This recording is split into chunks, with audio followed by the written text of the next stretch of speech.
All right, welcome to the Reindeer Dog guide to Reindeer Dog. How to play, some extra information that you may not know of, and that might be helpful regarding him.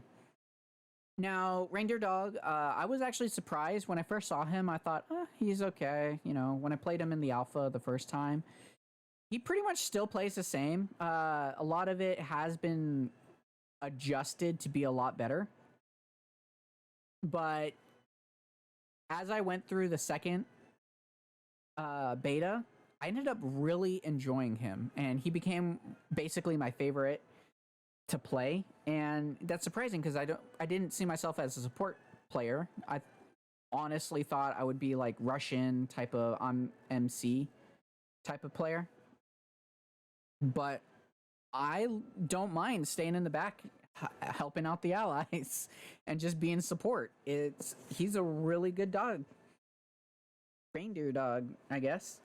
So to start off, his normal attacks are pretty good. He is not just a range character, but he does have his projectile, which you can angle up or down. The longer you hold it, the closer the projectile will be when being tossed. So if you just do a normal, it'll go straight. But if you hold it up, it'll still go straight. If you hold it down, it'll kind of go straight but still go down. But if you hold it all the way, it goes a bit faster, is a bit stronger. If you hold it all the way up, you'll notice it goes almost straight up. And if you go all the way down, it'll go directly on the floor and then bounce back up.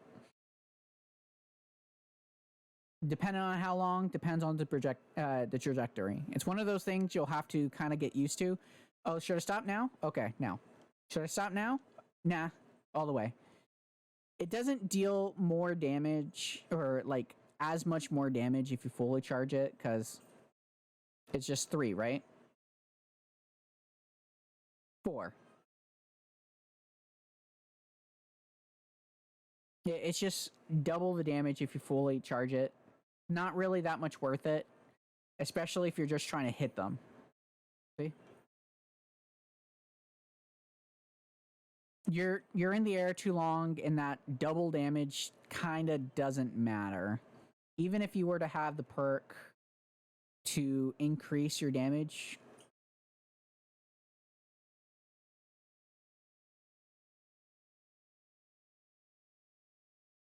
still doesn't feel like it's doing much.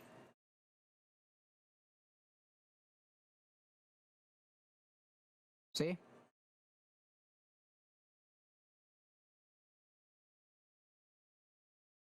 So it's 8. That's 5. Does 1 extra damage. 21. So with Reindeer Dog, you want to just not be using projectile damage. He doesn't do a lot of damage when it comes to his projectile. Just kind of accept that getting an extra 1% of damage does not matter. It's his knockback that's going to be the biggest importance when it comes down to it. So if you can learn your projectiles or your trajectories on your projectiles, when to throw it down or even mix up by throwing it up, making your opponent think, I'll just, attack high. Okay, attack high. Start of the game, throw it high. Throw it down, make them wonder. The projectile can be used very well. Now, there's an issue with a couple of the stages. And the biggest stage is going to be Tree Fort. Notice how it bounces off. Down here, Reindeer Dog can actually rain, or not rain, basically be a kind of an issue, especially if you charge it all the way. Notice how you can't really get out of that. You don't even have to fully charge it, just charge it halfway. And you can definitely hit someone. Someone will have to like move and jump around over or just go up here. Now, if they go up there, you're not going to hit them, obviously. But this issue with the stage are these platforms right here. These count as walls. There we go. And they bounce off really weird. So sometimes the walls will be very finicky. And then there is, where is it? Where is it? Here we go. Stages like this.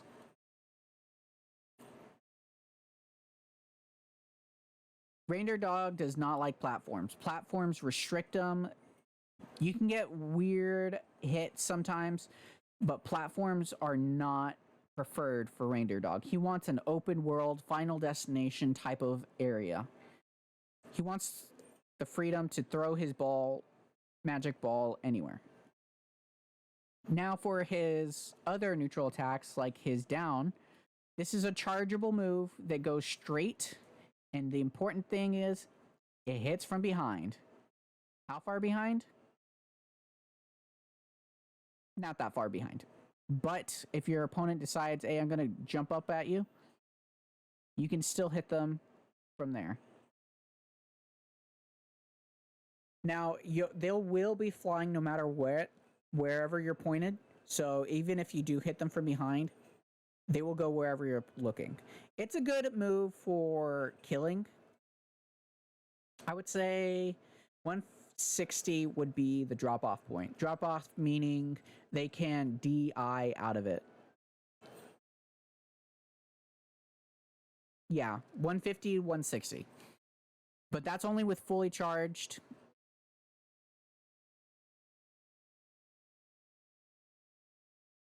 And as attack decay works, it's obviously going to drop off as well. Now, another move that's really good around 150 to 160 is your side normals. This one will usually kill at 180, and that's going to be the drop-off point, 170, 180. And the reason why is because that last hit, the headbutt, those horns, they're really good at just dealing the damage. Now, don't get attack decay, of course. Don't just rely on this as soon as you see, oh no, someone's at 180, you know. Oh, it missed. Oh, it missed. Oh, it missed. Oh, it missed, you know. Oh no, they're pointing at the wrong way. Now, if you use it too much, the attack decay will destroy it and you'll have to use other moves. Obviously, that's going to be with anybody, but for Reindeer Dog, you can kill at 150, 160 with this, but you have to be on the ground and the end lag is not the best. Here's me jumping. Yep. There's a bit of an end lag with it. This is going to be your better one because it's really quick. Now, what you can do is you can go into it. It's very nice. This works even at 150.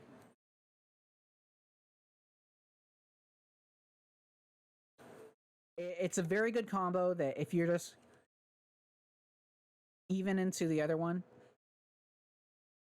you will not be able to do this with the horns. If you hit the side, it's going to be a lot like Superman, where you have go forward and then down. Now, the issue with it is sometimes the controllers can mess up, so you got to be very careful and not turn around, because the turnaround is going to really get you. Sometimes it happens. It's fine. Our fingers kind of roll around to the other side of the controller when it's trying to press it down.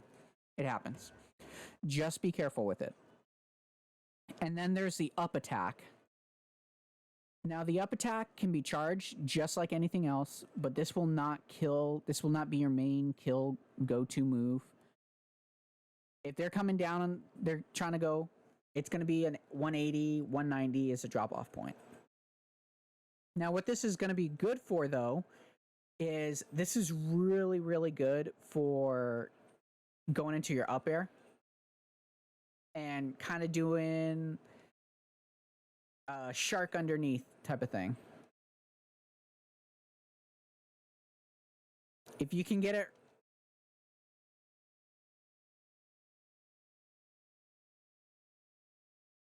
it's going to attack decay, but you can keep them in the air and make them kind of worry about hitting the ground. It's very good for that. Now you can go into a down air. The thing is, as soon as you press down after doing it, you'll drop. This isn't too bad, especially at early percents.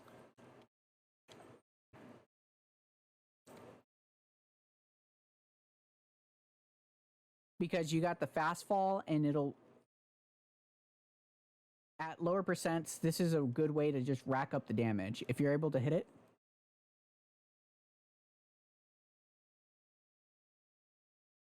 But unfortunately, once you do your up air, at a certain percent, you'll have to jump again. And that jump will leave you open, so do be careful because you can go into any of your other attacks, but your opponent can also hit you off from whatever you're going for. Now, the thing with this up air attack, though, is it has priority over a lot of things. And so does this. You kind of got a mini armor with this, but the main thing that the priority for this stage is, or for this type of attack, will have to be the down specials of some characters while they're in the air.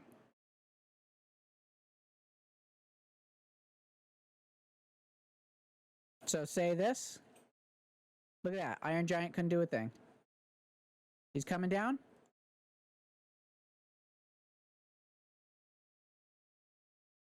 And you, obviously, this is more depicted on Iron Giant, who's a lot more readable when it comes down to it. But it's not just that. Even the up air works. Now, most Iron Giants would just spam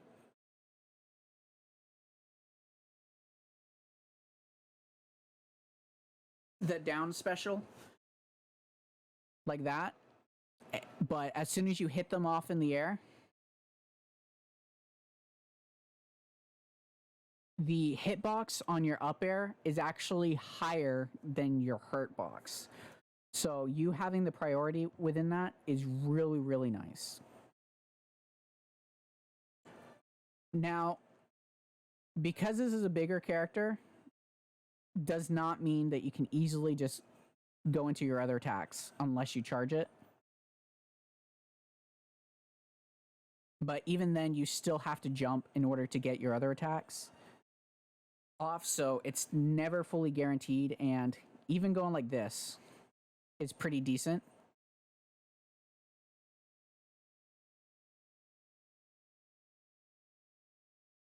But with normal size characters like Shaggy or even Taz, this won't be guaranteed.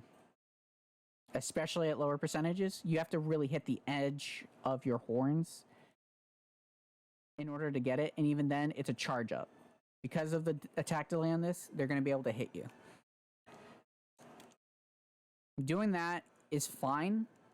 It will be less effective as the percentage goes up, so you cannot use it, or you won't be able to use it as a kill move, especially since by the time they get up to this point, the up air, not only will you have to jump, you're not going to be able to get back at them. So you might as well just hit them with a down or go ahead and do this. It's so much better. So you don't... Now, don't get me wrong, your aerial attacks are still really good. Even though this hits you into the air, if you're up there in the air, you can use it just to kind of jump and recover. Now, with your aerial attacks, just like with your down one, this hits at a certain trajectory, but this is a spike, and it can really kill.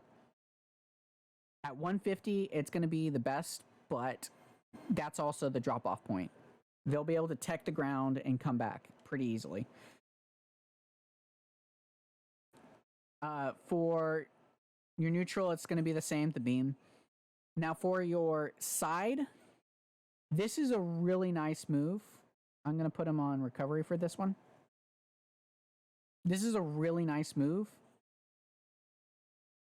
There's an issue with it. Even though you can fast fall with it, trying to hit it on like a land normal, like you decide, I'm going to go like that. notice how you'll fly away from him most of the time. You'll just kind of go past him. So you'll only hit one of its attack frames. That's not that bad, honestly. It gets you out of there and you can combo into another one. If you turn around quick enough, you can actually throw your projectile.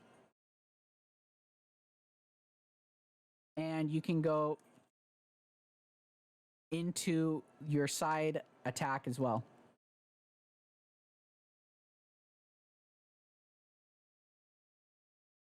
Just if you're gonna try to like use it to go into your side attack, do not hit the end of it. You'll have to move farther away.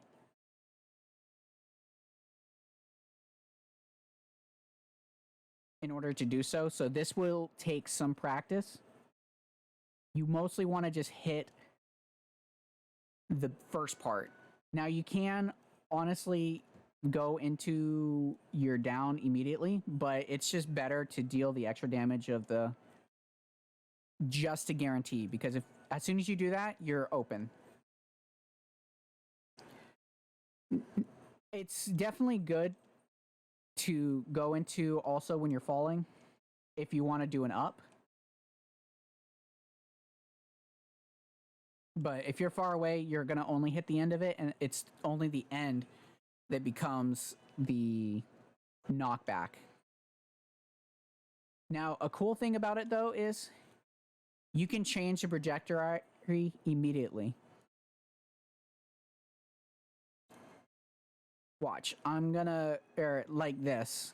If you hold it forward, he's gonna go forward. But if you hit them the first time, and then you turn it around, they'll go that way. So say they were recovering over here, you go like that, and then reverse the tables on them, on that case.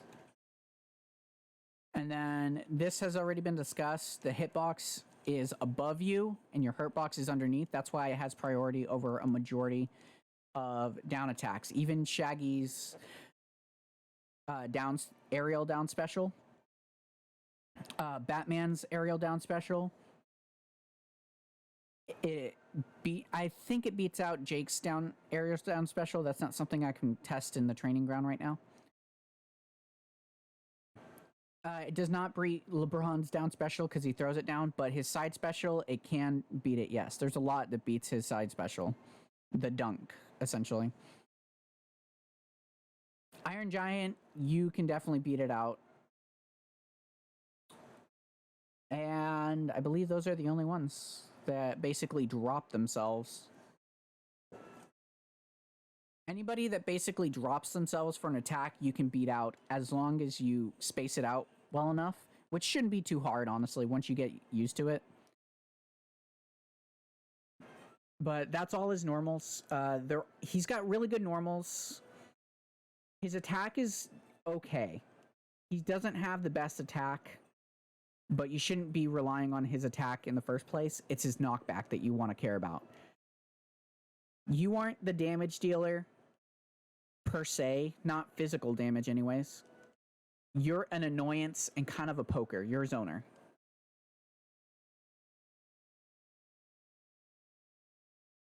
Because they can't, the opponent, even if you hit them with this the entire time, the projectile, it has great knockback, but it has very little damage. The attack decay does not matter.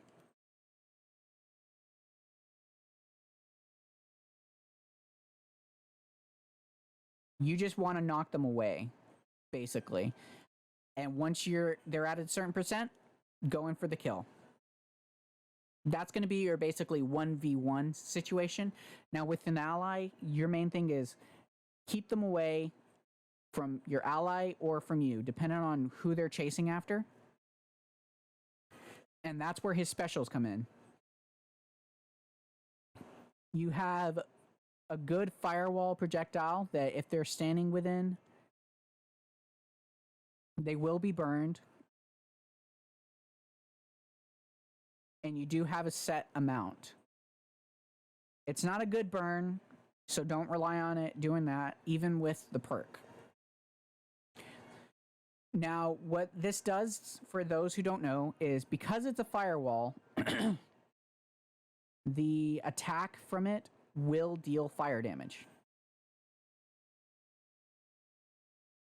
any projectile attack, sorry, will deal fire damage. So if we get Superman throwing his, oops.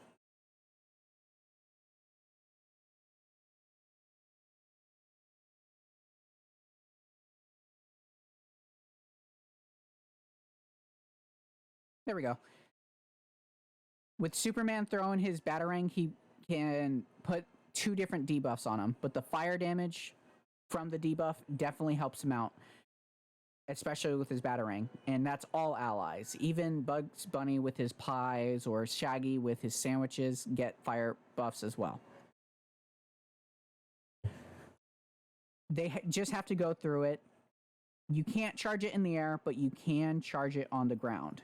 And when you charge it, it actually gets bigger the farther it goes.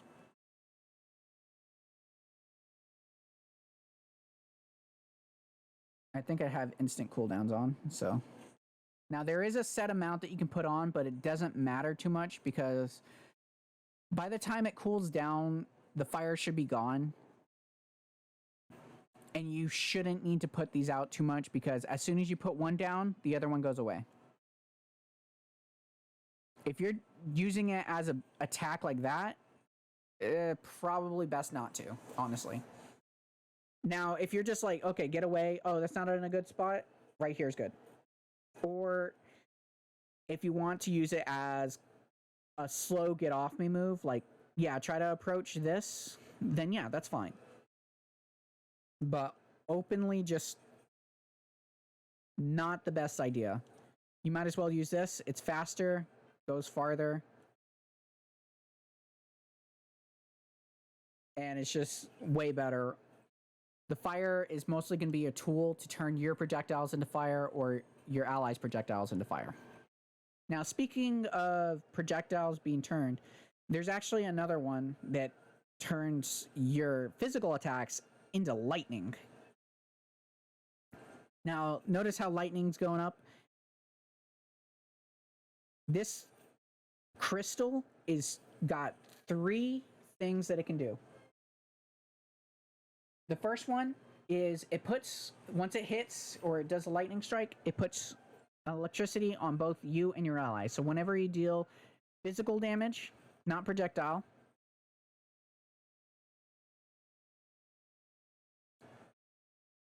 that's weird, it's not going off.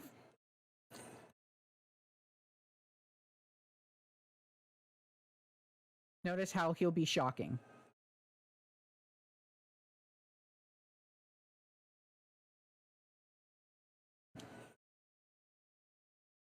Anytime you deal the electricity damage, it'll go off. It does have a bit of a cooldown afterwards. But whenever you're able to get it off, that's your main go-to.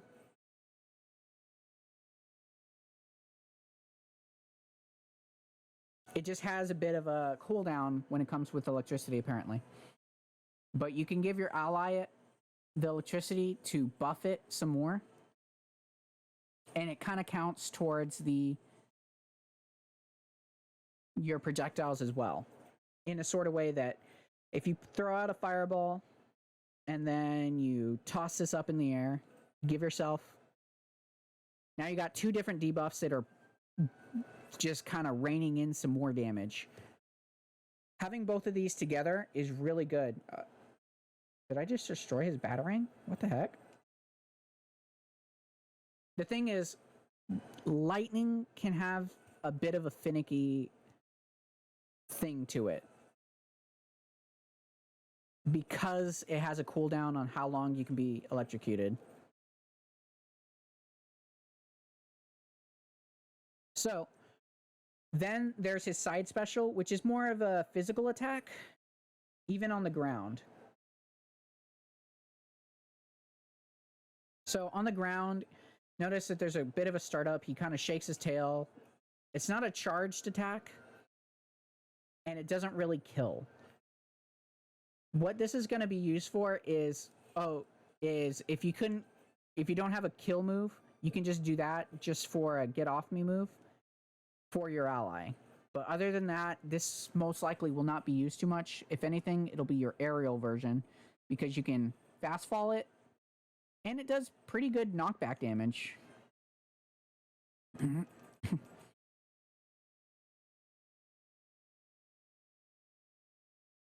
You can combo into it, but honestly, it's going to be one of your moves that if you use, it's either on accident or you just wanted to use it. It's not something that you should use as your main attacks because there's a bit of a delay on it. And it doesn't deal that much more damage, honestly. It just does 8. While this does way more. Now, what you could do is this. Kind of like a, oh, they're coming at me. They don't know. It's fine. It's just not that good of an attack. They need to like do something to make it more useful. This you should not be using to or really recover off stage for one good reason. You have way better moves and it kind of wastes being able to recover if you're too far away. Now if you think, oh, you know, they're going to be too far for it to matter, I suppose you could, but there's just better moves for keeping them off stage or just getting back on stage. Now, one thing that the up special does is you can't put the crystal while you're in the air, but what you can do is something even better. This is the best, like, his second best move in the game. Believe it or not. Why is that? Despite the fact that he's just rolling around, he's actually got increased aerial speed with this, which makes it his best recovery move. And also, when you use it, you stop in the air for a bit. Sounds kind of like a bad move, but the thing is, Bugs Bunnies and Batmans are going to be using their up attacks, their up specials to try to catch you. But if you're stalled in the air, you can easily move out of it, especially if you're prepared. If you're already like moving in that direction, you're like, oh, you already have the momentum to head back on the stage pretty quickly. You'll be able to dodge them because you should not be trying to challenge them if you're in the air. If you're anybody, really. If you're confident enough, maybe, but this is just going to be your go-to move to get back on stage, and not just that. You become a projectile, and the best part about being a projectile is there are some fantastic perk things that work together, because since you're considered a projectile, you actually pull off some perks that feel like they shouldn't really work too well, but they kind of do. And some funny interactions as well. But let's go ahead and head off into the perks.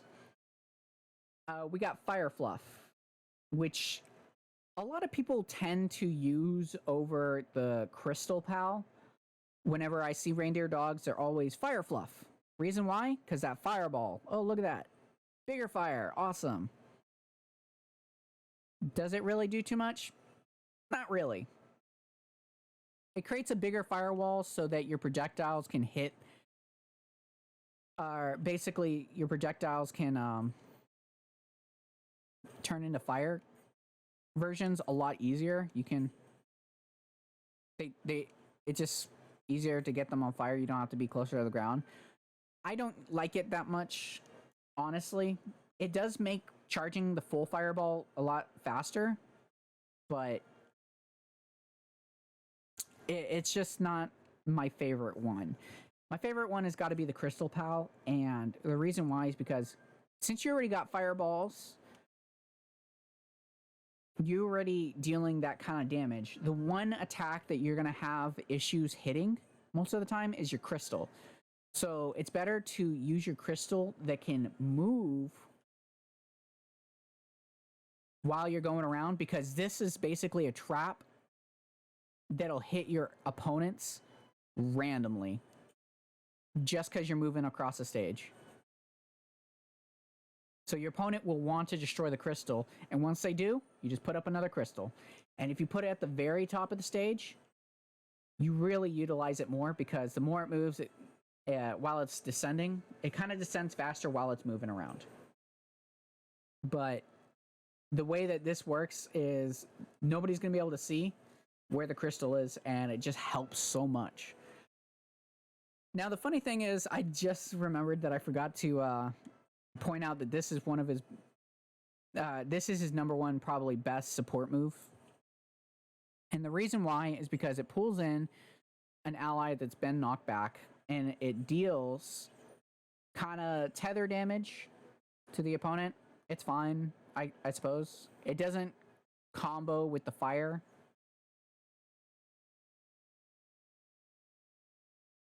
There we go. Like, that's fine. Nobody's gonna get this off. That's a lot of damage, but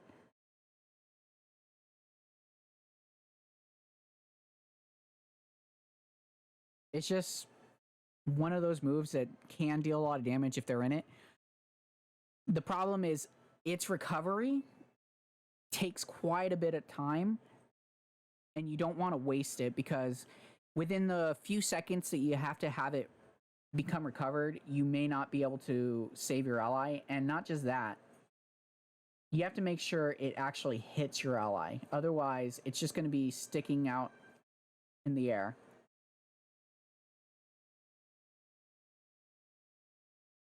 Why is it connecting to him?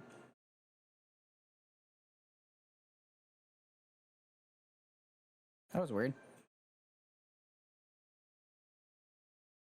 And once you have it like that, it actually disappears longer. You have to have it connected to an ally for it to matter.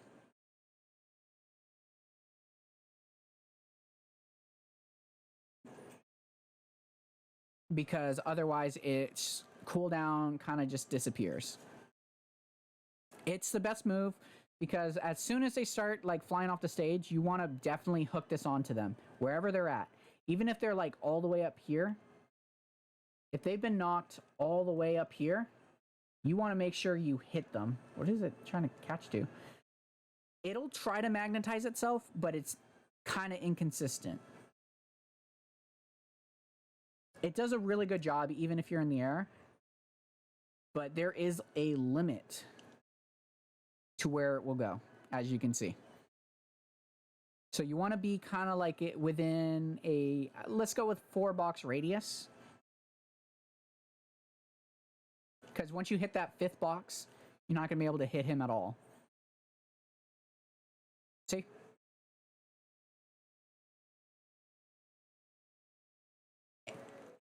But continuing on with his perks, there's a lot of really good perks that he can go with. As I said at the beginning of the bit, or near the beginning of the video, he is not a damage character. He will not deal a lot of damage. It is best not to deal more damage with this. Leave that to your ally. Now, if your ally says, hey, can you put this on so I can deal more damage? Sure, go ahead. That's fine.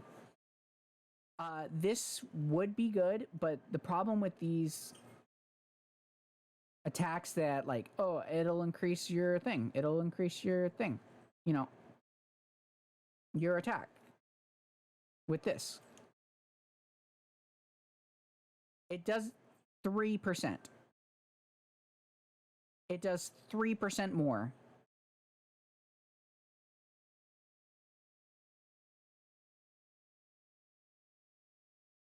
That is not worth it, in my opinion. It can do 4% more if it's stacked on, but he's not going to focus on damage. It's better to be focusing on debuffs or your cooldown for your recovery. That's going to be where your real main thing is. Now, you can do increased projectile speed if you feel like it's taking too long for him, but your recovery from your attacks, from the charge of your attacks, is still going to be the same.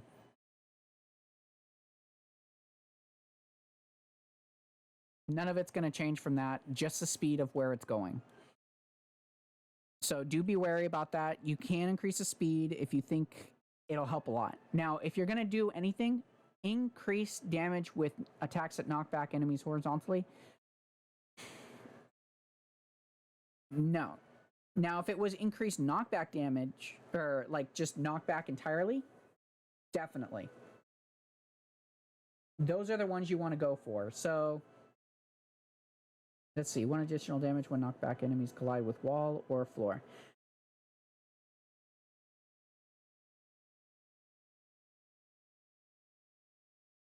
This would be fine, but you have a good way to get back on stage. You don't need it. This isn't attack damage. Don't need it. This can be fine because if both of y'all use it, after ringing out an opponent, you can get back on pretty easily. This will be in the same as maybe.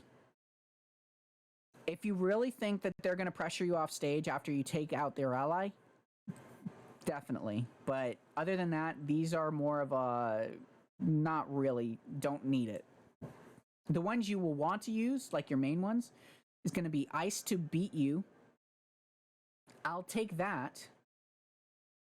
Slippery when faint can be good, but that's only if you're really good at dodging attacks. And Armor Crush. Armor Crush is fantastic because majority of your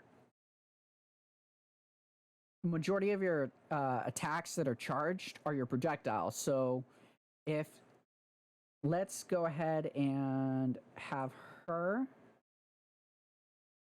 do her special, I believe it was down special. Immediately destroyed. Fantastic. This one's really good against the tanky characters that like to put armor. But now, the thing with Ice to beat you is anytime you throw a projectile, to slow down. But these two are redundant. I would not choose these two. He has fire. He can put lightning. There's no reason to constantly be adding this. If your ally wants to use it, cool. But it's better for Ice to beat you because you don't have that debuff. You want to have as many debuffs, even if it's easier to put these two, kind of. Like, static electricity is not very consistent and it doesn't last very long. I'll show you. Most of the time you're going to spend is going to be in the air. See, it lasted like a second. Static electricity is not worth it. So you want to go with Ice to beat you. I'll take that. Maybe Slippery when faint. That'll be dependent on how good your skill is regarding that. And Armor Crush. Basically, these three right here. It makes a triangle. Those are going to be your main go-tos because all this damage up here is pointless. These two are kind of pointless. Now, you're not an armor character, but if you really want to use these to, like, if you're really good at dodging, definitely get Absorb and Go. Or, sorry, not at, where is it? Here we go. Boundless Energy. If you're really good at dodging, this will help you get your tether back because it's the only one you really need to care about recharging. Everything else is not really that important. Absorb and Go, I would use only if your opponent's using projectiles. If you see a Bugs Bunny and a Tom and Jerry or a Velma, definitely use Absorb and Go. Maybe even a Shaggy if he's throwing his sandwiches too much. Attach it. And then CoffeeZilla, definitely one of those that's would be a must if you're focusing on tethering. If you don't have a focus on tethering, you can go without this. But retaliation ready? Definitely. This one has to be a must because of one specific thing, and that's notice how easy it is to just keep hitting this in. It's just free health, essentially. And if you put on projectile speed, it makes it so much quicker. It's just really, really good. But CoffeeZilla, retaliation ready. I'll take that. Ice to beat you and Armor Crush are going to be your main go-tos. There's a lot of really good synergy with all of those, but everything else, increasing attack, don't worry about that. That's not your job. Your job is not to deal damage. Your job is to poke them and kill them with your knockback. Knockback does not need you to deal damage. It just needs you to throw them off stage. Now with defense, if you feel like they're pressuring you too much and you do need the defense, that's obviously going to be really good. Back to back can be good, but most of the time your ally is going to be away from you. So, what is this one? Armor.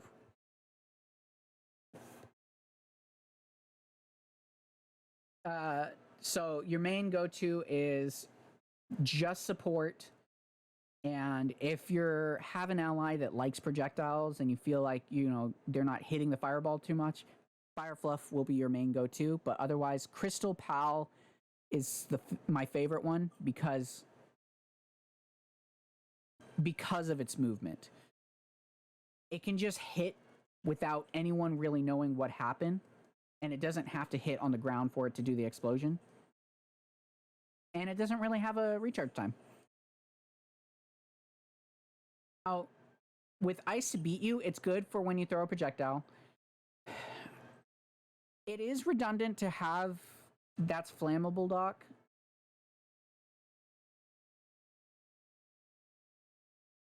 And static electricity.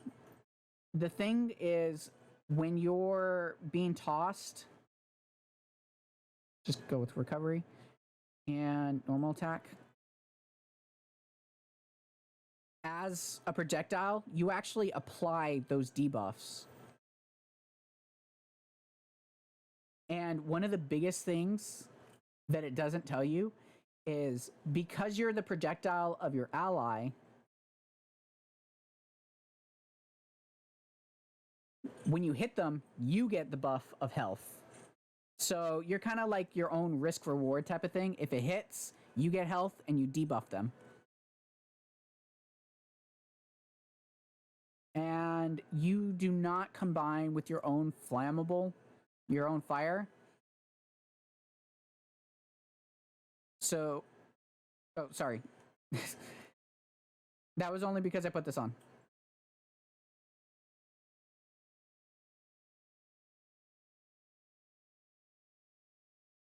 See how she doesn't go on fire? You do not combine with anything that's already fired or that's already on the ground. You can put this on, but you won't deal electrical damage until you actually hit them. So your main go-to will most likely be, if you're going to play a ball form, definitely use flammable and ice. Because your ball does not, and I guess make it Reindog. Oops. Because you go way faster, so it's harder to react to. This is a good, I'm going to be the item for the ally type of build. And the cool thing is with this, I hope they put a perk that really makes this a little bit cooler and a lot more usable. Being an item for your ally is so cool, especially if you can do things like that. That's why you want cooldowns as well. The projectile speed is good. Like, say your ally was... Nope. Both you and your ally are off the stage. He can toss you, and then you can help him recover back on the stage. Now, it's not, like, obviously going to be your main go-to, because you can easily get out of it on your own. You can even jump out of their hands if you need to. So you can stop yourself. You're not locked in to anything. This is all optional.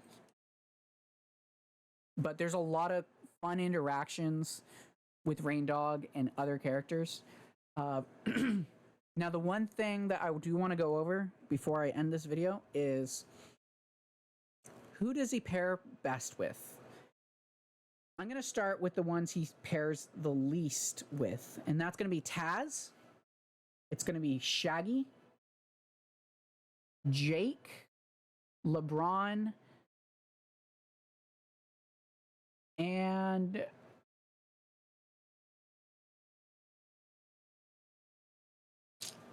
I want to say Finn. Yeah. So Shaggy, Taz, Jake, Finn, and LeBron, and a little bit of Arya Stark, really. Arya has her own way of getting back on stage, so she has her own thing that she's doing. Basically, all of them are doing their own thing. They're playing their own game. They don't care if you're helping them too much because they're just trying to get a kill. If you help them, cool. They won't be happy, or they won't really mind you interfering and trying to protect them, but they don't care if you do. They have their own things. Ones that are kind of good, like Harley Quinn, Wonder Woman, Steven, Bugs Bunny, and Tom and Jerry. Bugs Bunny and Tom and Jerry are hybrids. They're going to be good with basically anyone. Doesn't really matter who they're paired off with. They have their own game plan they're doing, but they're really good at helping each other out. Harley Quinn has projectiles that she can use. LeBron James has projectiles too. I guess I'll put him up there as well, but like it's not going to be his main thing to be helped with Reindog, so I don't think they pair off too well. I think it's fine, but it could be better. But Harley Quinn and Wonder Woman are really good. She can protect you. She can put a shield on both of you, but you can bring her in if she's really desperate. Steven Universe has the same situation. He puts platforms so that you can recover. But the thing is, those platforms actually do get in the way. So he's going to be kind of lower down on the... They can be good, but it's not the best. And Harley Quinn, because you can turn her bomb into fire bomb, she can actually pair it off with her confetti bomb, which will allow it to basically deal more confetti damage, doing a knockback and a fire damage without repercussions. You can basically turn her into a confetti fire maniac, I guess. And for like really good synergies, it's going to be Velma and Superman and Iron Giant. The reason why these Velma is because you can actually drag her across the stage so that she's safe, because she does not want to be up there up too close. She can be, but she prefers to be away. And since you're able to basically recover her, she'll be able to heal you, and y'all will basically be playing the zoning game the same as with Bugs and Tom. The reason she's higher than these two, though, is because she supports you as much as you support her. Now, with these two, the reason these are like basically A tier, in my opinion, is because, one, they're the biggest of their type. This is the biggest in general, and this is the biggest human, so he's got a kind of higher hitbox, or, yeah, hurt box that you can tether to. It's so much easier. But also because when Superman's flying around, there is a lot of times when people will go out and try to capture him and either throw him off stage, and it's a lot easier. But you can just help him out by recovering him when he's too far off. When he's deciding to go a little too superhero and be a little bit, I'm invincible, I can't be knocked off stage. You're there to help him and keep him in check. That's your main thing. And that's why I think he's really good, because he's got a lot of armor, but you're there to mostly keep him in check because he's going to be off stage a lot of the time. He's got a lot of damage. He can protect himself when it comes to people attacking him, but your projectiles will make sure he doesn't get too much. That's going to be with like a lot of people, but it works better with him because he's got super armor with a lot of his moves, and he is mostly off stage focused. That's why. Iron Giant, him being the biggest, you can give him the electricity so much easier than any of your other allies. You can give him fireballs if you need to. It's not his main thing. But notice how, he's already dealt the electrical damage. And it's so much easier to attach the tether to him over anyone. He is the easiest character to protect when it comes down to getting him back on stage. Now, he's the hardest to protect when it comes to everybody attacking him, but that's why he's one of my favorite tanks to play, because he's the biggest one, but people will focus on him because he's so big. So your job is to make sure that he stays alive, and he will make sure that you aren't attacked. I think those two are a really good pairing. Now, the best ones are going to be Batman and Garnet. Batman, you should know why. It makes a lot of sense. Projectiles, he's a debuff. He creates bruises. He protects you from projectiles with a smoke. You turn his Batarang into a fire Batarang that does bruise damage and can deal ice if he's got the ice. 3 at 1. That's fantastic. Y'all can be the best kind of debuff team. And you can also make it so that both of y'all give each other health because his Batarang is that good. Garnet, you might be a little confused as to why she's really good. It's because she makes up for the damage that Reindeer Dog does not do. Now, you could say, oh, Taz and Shaggy do that. Why are they lower on the list? Jake does that. Why are they lower on the list?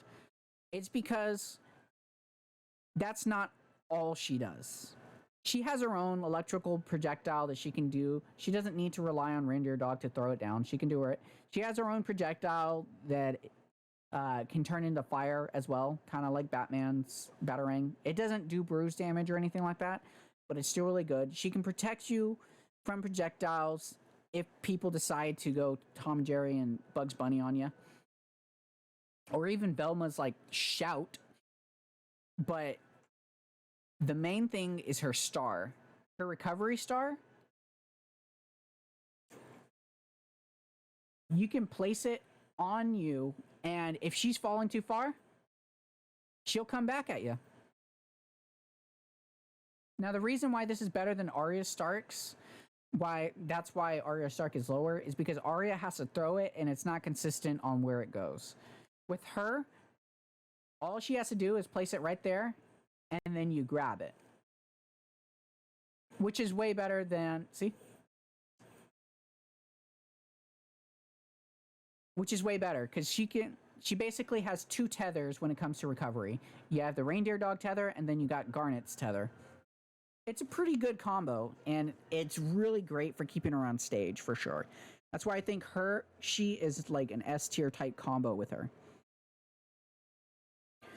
And those are the teams that I think are really good with Reindeer Dog, just the best.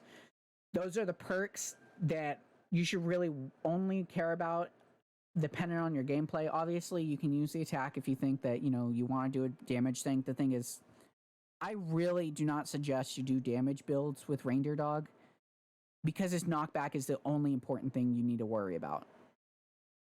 That's why debuffs and cooldowns are your main go-to. This as well. This is really good too against armor characters like Iron Giant as well. But that's going to be the guide to Reindeer Dog. If there's anything that you feel might have been forgotten or something that should be mentioned, rather regarding his combos on, good kill moves, or think that, there are better perks, like the damage really does work, despite what I'm saying, that's fine. I don't know everything regarding like the damage just from the games that I played, the damage did not help. That's why I'm saying debuff, because the damage from debuffs is way better than the damage that you get from standard, in my opinion. But other than that, leave a comment, leave a like if you thought that this was helpful, and let's try to support the Reindeer Dog game, because I have seen maybe 6 Reindeer Dogs in the entire time it's came out. Now, there's tons of people playing, but not tons of people playing Reindeer Dog. It'd be nice if people could, play him more so we can see some more support characters in our team's builds. It'd be nice. But other than that, thanks for watching. Have a good day, night, evening, whichever is fine.